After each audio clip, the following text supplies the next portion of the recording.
Wizards did get the #1 pick, so that is the good news. Congrats. Fifth #1 pick in franchise history. That's kind of amazing. First since John Wall, who was representing the team up on stage in 2010. They have Trae Young, Alex Sarr, Davis, George, and now they got a #1 pick. I'll start with you, Lou. Who should they draft? I'll be honest with you. Maybe not a popular opinion, but I think you take a real look at Caleb Wilson. Okay. Yeah, drawing so many different comparisons from some of the greatest players in the game, from the Tim Duncans to the Kevin Garnetts to the KDs. Like, he's getting a lot of different comparisons to the great players, and obviously we know. A.J. DeBonsa and his connections to Utah and them wanting him to be there. So them sitting that #2 pick, if I'm the Utah Jazz, I'm doing everything I can to get the Washington Wizards on the phone and see how we can see this through and make sure we get our guy and make sure you get your guy. But if I'm the Washington Wizards, I'm playing hardball because I know how bad the Utah Jazz want A.J. at that #2 spot. So I'm playing hardball because I'm playing with house money now. I have an opportunity to go get a very talented player that can change the trajectory of my organization either way it go, whether it's going to be Caleb Wilson or Peterson or it's so many different guys in this draft that can change the organization. But everybody knows the elephant in the room is the Utah Jazz wants A.J. DeBonsa. We all know that. So with Washington, I'm playing hardball. What you got for me? If you want him to still be available at #2, what you got for me? But if I'm the Washington Wizards and I'm not going to get in the A.J. DeBonsa sweepstakes, I'm taking a serious look at Caleb Wilson. That's what I would personally do. It's a unique draft because those top 4 guys, even exclude Boozer because we kind of know what he's going to be, but the star potential power with DeBonsa, Peterson, and Wilson, it's tough because you don't really know who's going to be the best player. There's no Cooper Flag. There's no Anthony Edwards. There's no for sure thing. I think the safest bet for the Wizards is taking A.J. #1 because you don't really want to take a risk with the #1 pick if you're the Wizards right now. And Caleb Wilson, as good as he is, I remember hitting the chat during North Carolina's last game. The kid could be unbelievable, but that's a risk taking him with the #1 pick. That's how you get fired if it doesn't pan out and work. So I think the ideal, the #1 pick is A.J. Like Lou said, I know Ryan Smith and Utah, they love him. I don't know if they're going to work on a package to try and facilitate that, but I'm happy for the Wizards because this has been a kind of a horrible organization to call a spade a spade. They haven't had good luck. They haven't had many good years. And now at least they have this roster going forward with vet talent with Trae Young and Anthony Davis, who, again, I think that's another interesting piece where you could move him on, or you could, because he doesn't seem like he really wants to be there. But now you add AJ to the fold with Trey Johnson, they have talent. There's something to look forward to with this team. I think they got to go AJ unless they kind of make a trade or a move. Well, I did hear Will Dawkins on with the guys this morning on NBA radio, and he was like, the good news is this is not a one-man race. This is not that kind of a draft. Well, yeah, and he was excited about it. And there was reports too that you almost don't want the #1 pick because it relieves some of the pressure of who you take. You know, no, it's not. He sounded super excited. He said interviews start tomorrow. We're going to get to know all of these guys. But even if #2 now for Ryan Smith, it's like, all right, we got 2. Do we take Peterson? Do we take Wilson? Do we take Boozer, who's kind of the safest pick? I like the idea of Washington using that leverage and try to get some stuff out of Utah. I think that's the way to do that. Because you're gonna get the guy you want. And you also got an opportunity, maybe get another veteran guy, or go get somebody else that can help you win games to kind of push this thing forward. So, again, Washington's in a great position because, like we just mentioned, AJ is sitting there at the #1 spot. I can ruin Utah's plans. Everything that y'all have invested, I can throw that down in the trash can, and we go start it up over here. Whether he like it or not, he'll get over that very fast. Once you get into practice, your first practice, I promise you, AJ, you don't care who drafted you. You ready to just play basketball and start your career. Are you sure about that? I'm sure the familiarity of being at BYU and knowing that ownership and knowing the group, he would have loved for Utah. Would have been no-brainer, Jazz, #1 pick. Let's move on.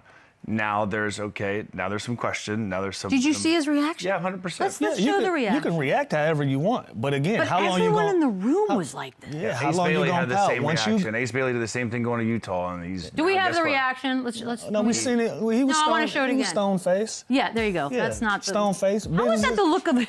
Business as usual, because the plan is off a little bit. Control what you can control. You can't control the plan is off a little bit. If the Utah Jazz got the #1 pick, I'm sure he'll have a big smile on his face. There's been a lot invested over there to make sure he stays in that state in one capacity or another. Now that plan is off, I'm sure he has some thoughts.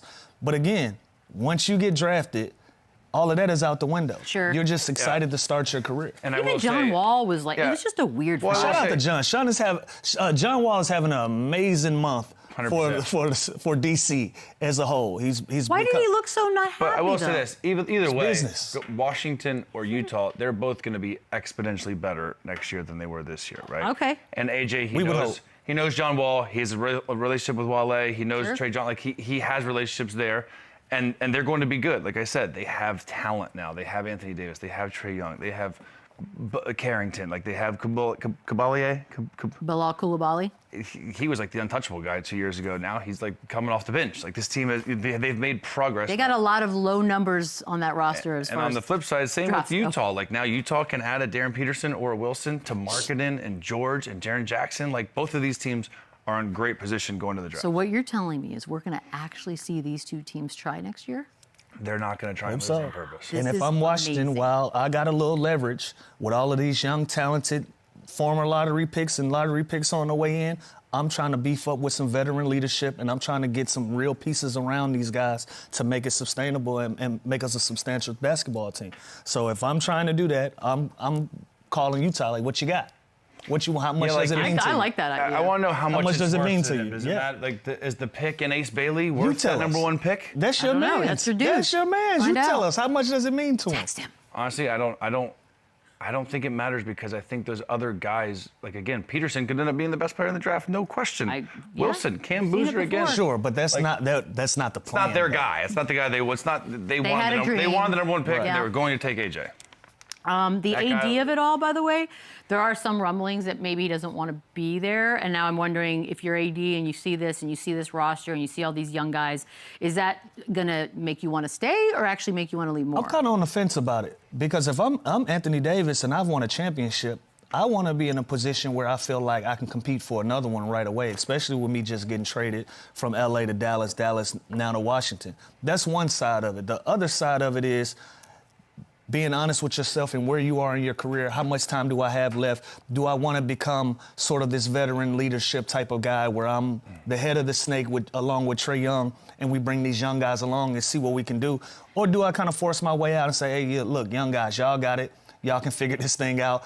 I only got X amount of years left. I'm trying to compete for championships. So I can see it both ways. I can't read his mind, and I haven't seen him make a statement as of yet. But I'm kind of 50-50 where I am with AD and staying in Washington because I can see it in both sides. Yeah, I agree. I think getting the number one pick helps. I think it gives them a chance to get the best player in the draft and the highest pick, obviously. But at least there's something to look forward to. At least they're going to be on a competitive team.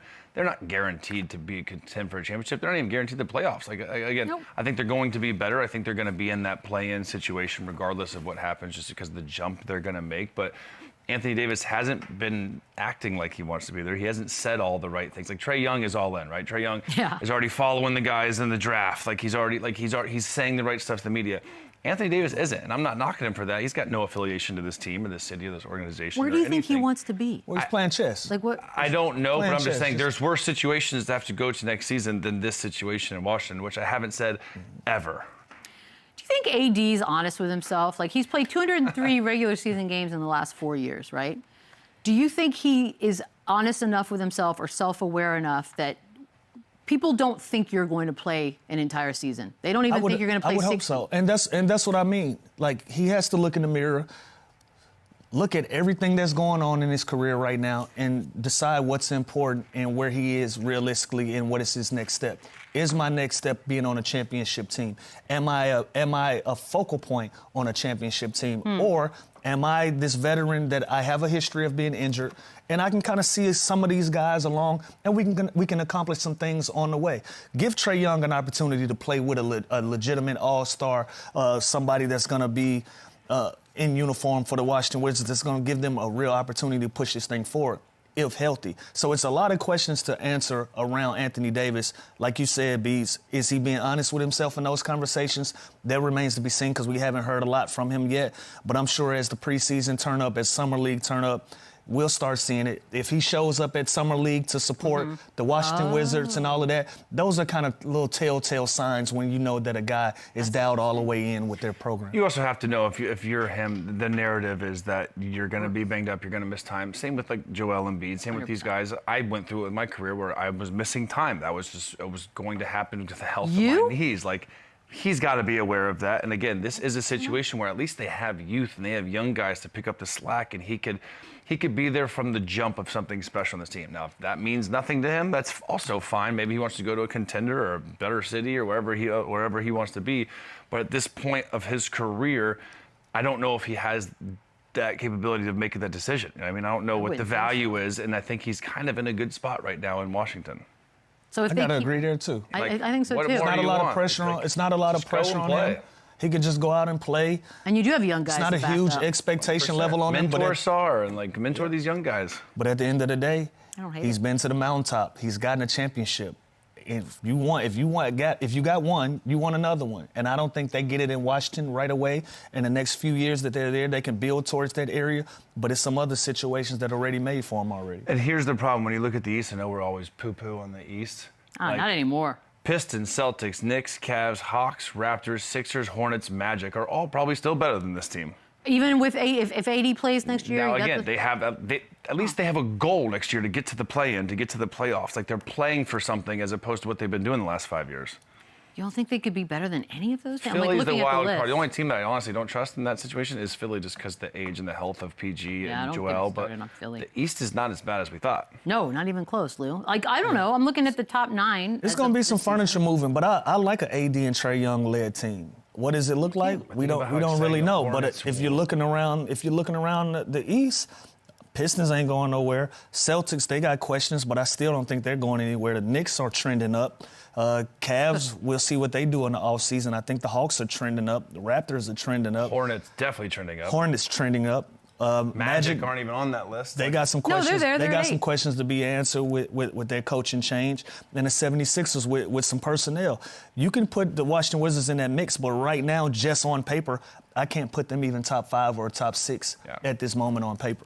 Okay, that's fair. They're at least going to try to win. Yeah. That's also what Will Dawkins said. At the deadline, this was the big sort of wah-wah of the day, the Pacers. Remember they got Zubats at the deadline? That was for a top 4, top 10 to 30 protected. They got 5th. So the Clippers were able to keep that, and they get nada. I don't know, man. They were sort of the big losers of the day. This was one of the biggest losers ever. And I love the fact that Kevin Pritchard came out and he owned up to it and he took accountability and said, listen, he did. We swung for the fences. We lost. The guy took a risk. Regardless, we still needed a starting center, which Zoo is a great piece for them. And think about it. This is basically that same team that made a run to the finals without Miles Turner, but insert Zoo, and they lose Benedict Mathurin. Now, again, when you have this draft that's so top-heavy and they could have got a great pick, and if it was just 1 to 4 or 10 to 30, they keep it, and it fell to the worst possible situation for them and the best possible situation for the Clippers. Right the Clippers, at 5. Listen, if you think it's rigged or whatever, it's all rigged. Now, what, the Clippers get rewarded for everything they did last year? Well, but we don't know what's happening. Stop. There still could be something that comes out of the Clippers thing. But this was a bad beat. And again, it kind of serves them right because they purposely tried to lose and they tanked all year long. So I'm kind of glad they didn't get rewarded. But also, this sucks. And this was a team that you put a top 4 pick on, that existing team with Tyrese Halliburton back, with Siakam, with those guys, he's bummed. with the same team that went to the finals with the top 4 pick. It would have been a dream, but man, what a nightmare. 5th, though? But I do respect the worst possible outcome. It's like laughable. It's so bad. But I really respect the fact that the GM came out and owned it. And he got ahead of that train before it left the station. Very smart. Hey, listen, that one's on me. I thought we would do some luck. It didn't pan out. But remember, we needed this player. We needed this guy. So let's keep it all in perspective, what we needed. And he got ahead of it. And that way you can still have the support of your community and your organization to move forward with you knowing that, hey, this is going to be our group moving forward. Ain't no help coming. I wish people would learn from that, right? Zoo, you better be an all-star next year. It's the only way to help. And poor Tyrese is coming back. He has the potential to do so. And by the way, remember those 10 teams we just named? We didn't name the Pacers. That's Oh, that's They went to well, the finals Yeah, last because year. we That's just a went fact. off. And they how got their best finished. player, All-NBA, Tyrese Halliburton, coming back. So again, Yeah, but you know he was hoping like, oh, I'm coming back and we got a new guy. And Everybody want a little fresh energy, some new blood in Yeah. the building to push Freshen it things up. along. But the reality is he's going to have to be that fresh blood Look and energy. at what they traded for Zoo. I love me some Zoo, but good Lord. the picks are. Well, the picks. If we're talking players, I like Ben Mathurin. Isaiah Jackson is somebody that's going to figure it out. But Zubac is a player. Zubac is a hooper. I mean, better be. Mathurin's a 20 ball, and the 5th pick is like Cam Boozer, bro.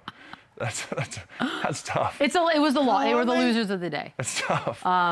More than the Sixers? Oh, I don't know. It's a lot. Like, love it's me a some lot. Zucci. It's a lot. I It's a like some lot. Zucci, man. I love me some man. Zucci, You know, but that is a He should feel shout real out good my about dog, himself today. Zucci.